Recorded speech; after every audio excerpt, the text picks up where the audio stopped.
Donc vous voyez que autour des signes de la fin des temps, on peut disserter sur chaque signe pendant des heures et des heures sans forcément aboutir à quelque chose de solide. Tout simplement parce que ce n'est pas important. Ce n'est pas important. L'essentiel, c'est que ça va venir, il faut qu'on se prépare pour la rencontre de Dieu. Aussi, depuis la naissance de l'islam, aucun savant, aucun canoniste, aucun juriste ne s'est référé aux hadiths eschatologiques, aux versets eschatologiques pour en extraire une loi. Je vais vous citer ici un hadith problématique à cet égard, celui de la parousie du Christ, le retour de le Messie. Parce qu'il y a des gens aujourd'hui, ils ont les bras croisés, ils attendent que le Messie va descendre, va venir pour régler leurs problèmes. Voilà l'impact catastrophique de ce type d'attente. On attend le Messie. Bien sûr, il y a des hadiths sahih dans le Bukhari ou Muslim qui parlent du retour, mais ils sont problématiques ces hadiths. Parce que d'abord, ils ne sont pas mutawatir, et dans le contenu, il est problématique. Parce que le contenu, il est problématique. Parce que ces hadiths, ils parlent que Jésus va revenir, et il va convertir tout le monde. Tout le monde va être musulman. Peinard, tranquille, bien, alhamdoulilah. C'est même pas la peine de faire l'effort. On va attendre le Messie, et puis hop, par la baraka du Messie, tout le monde va être musulman. Mais ça contredit le Coran. Parce que le Coran nous dit que les Juifs et les chrétiens seront toujours divergents jusqu'à la fin des temps. Et on a beaucoup de versets qui nous disent que les gens ne seront jamais une seule communauté jusqu'à la fin des temps. Mais là, le Coran, pour le coup, il est mutawatir. Comment dire, voilà, l'humanité va se réunir à un moment donné de son histoire autour de Jésus. C'est un peu problématique. Ça va à l'encontre du vouloir de Dieu tel qu'il est dessiné dans le Coran. Or, le Coran est plus formel que les hadiths. Deuxièmement, dans ces hadiths, on rapporte que Jésus va tuer les porcs. Yaqtul al-khinzir. Le khinzir, qu'est-ce qu'il a fait le porc? On ne tue pas une espèce comme ça. Ce qui est interdit, c'est de manger le porc. Et pourquoi tuer les porcs? Ça participe de l'écologie et de la chaîne alimentaire. C'est de perturber un ordre que Dieu veut. Le prophète a dit, si les chiens n'étaient pas une communauté, j'aurais ordonné de l'exterminer parce qu'il y avait la rage, il y avait une contamination à l'époque, une épidémie. Et donc le prophète a voulu tuer les chiens parce qu'il y avait un danger au niveau de la santé publique. Mais quand il a pensé au verset qui dit « Ma min dabbatin fil ardi wa la ta'irin yatiru bi janahihi illa umamun amthalukum » Il y a pas toutes les espèces humaines sont des espèces comme nous, il faut les préserver.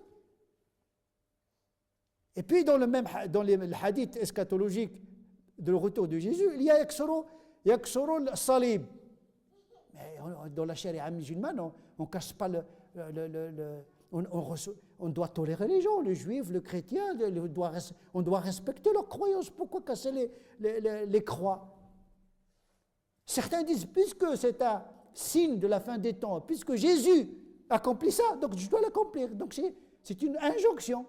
Je dois tuer les porcs et je dois casser les croix. Donc il tire de ce verset, de ce hadith eschatologique, un enseignement normatif. Or, aucun savant n'a tiré d'anticipation, ils n'ont pas anticipé, même s'ils ont considéré que le hadith est sahih, et pourtant ils n'ont pas considéré comme une loi, parce que la loi s'arrête avec le prophète sallallahu alayhi wa sallam. Si on a interprété la loi, c'est dans le Coran et la Sunna. Et puis c'est un problématique. Le prophète est la fin est le dernier des prophètes. Mais Jésus qui vient après, ben, il vient en tant que quoi? Bon, c'est problématique. Donc, ça heurte une certaine rationalité. C'est pourquoi il y a des savants modernes qui ont dit, bon, ce hadith du retour du Messie, c'est min al-isra'iliyat, c'est-à-dire dans la narration, on a importé ce qu'il y a dans l'Ancien Testament et on l'a plaqué sur les hadiths du prophète sallallahu alayhi wa sallam. Bon, mais ça, je ne vais pas entrer dans ce débat-là, même si le hadith il est authentique, il n'est pas source de normes, c'est ça qui va m'intéresser. Mais aussi également le hadith qui parle de la conquête de Constantinople et de Rome. C'est une annonce de quelque chose qui va venir. En vérité, le hadith est déjà problématique au niveau de l'authenticité. Ce n'est pas dit qu'il est authentique, parce qu'il y a tout un débat des traditionnistes critiques sur l'authenticité de ce hadith. En effet, dans Sahih Muslim, il y a cette conquête, mais il n'y a pas de nom de ville explicitement. Alors que les autres variantes, dans d'autres recueils de hadith, ils parlent de la conquête future de Constantinople qui s'est réalisée, et puis ils parlent d'une autre de Rome qui ne s'est pas encore réalisée. Mais ce hadith, au point de vue authenticité, il est objet de débat sur le degré de son authenticité. Et en supposant que ce hadith est authentique, est-ce que le fait de promettre la conquête de quelque chose est une injonction?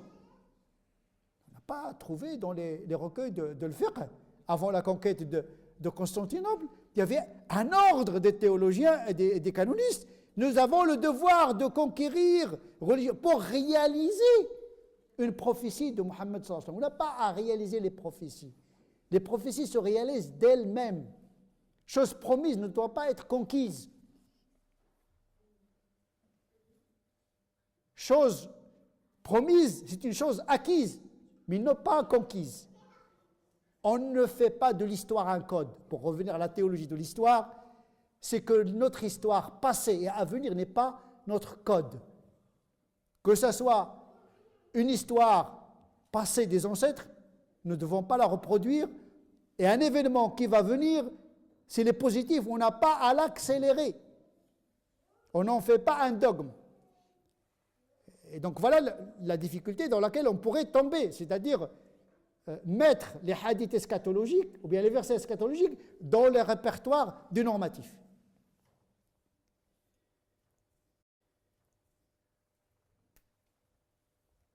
Les signes de la fin des temps et après. Et après. Maintenant, on sait, il y a des signes qui sont passés, des signes que nous vivons actuellement et des signes qui vont venir. La question qui se pose est après. ماذا أعددت لها? Un homme est venu chez le prophète sallallahu alayhi wa sallam, lui posant justement la question des signes de la fin des temps. Déjà dans un hadith de Jibril, ما المسؤول عنها بعلم من السائل. Alors, ni celui qui pose la question, c'est-à-dire Jibril, ni celui qui doit répondre ne connaît son avènement, son éruption, son surgissement dans l'histoire. C'est un principe, ça s'arrête là. Ce qui est le plus important, c'est le retour à Dieu, c'est-à-dire la préparation à la rencontre inéluctable d'Allah subhanahu wa ta'ala. Le jour du jugement dernier, il est plus important, il est encore plus important que le qabr, parce que la vie dans la tombe, c'est une phase, l'ism qui est le barzakh, qui est une autre vie en attente de la résurrection. Et après la résurrection, ce n'est pas la résurrection qui est importante, c'est la rencontre de Dieu lui-même et le jugement.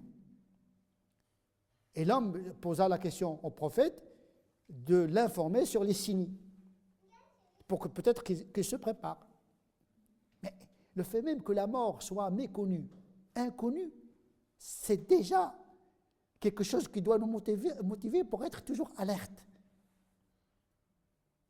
à se préparer à l'avènement de notre heure, qui est inconnue.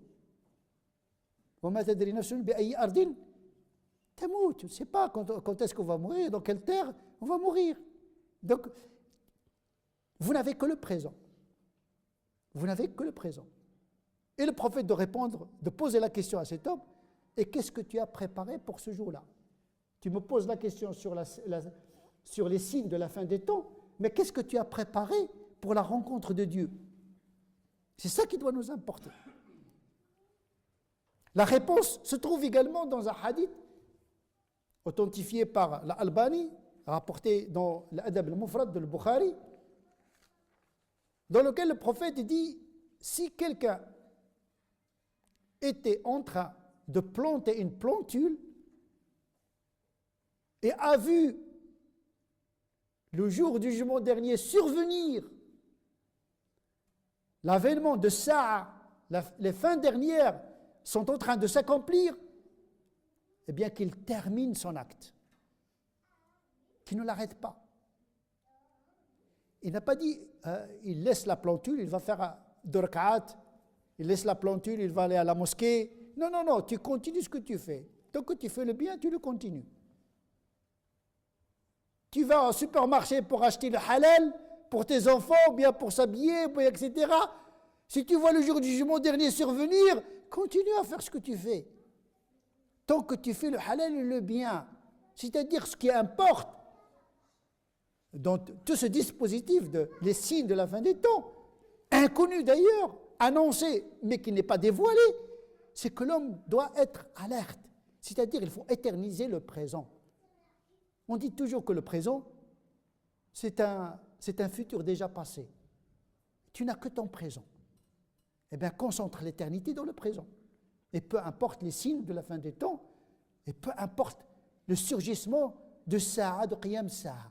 L'essentiel, c'est que tu es toujours présent, c'est-à-dire présent dans le bien. نسأل الله عز وجل أن يجعلنا من الذين يستمعون القول فيتبعون أحسنه سبحان ربك رب العزة عما يصفون وسلام على المرسلين والحمد لله رب العالمين.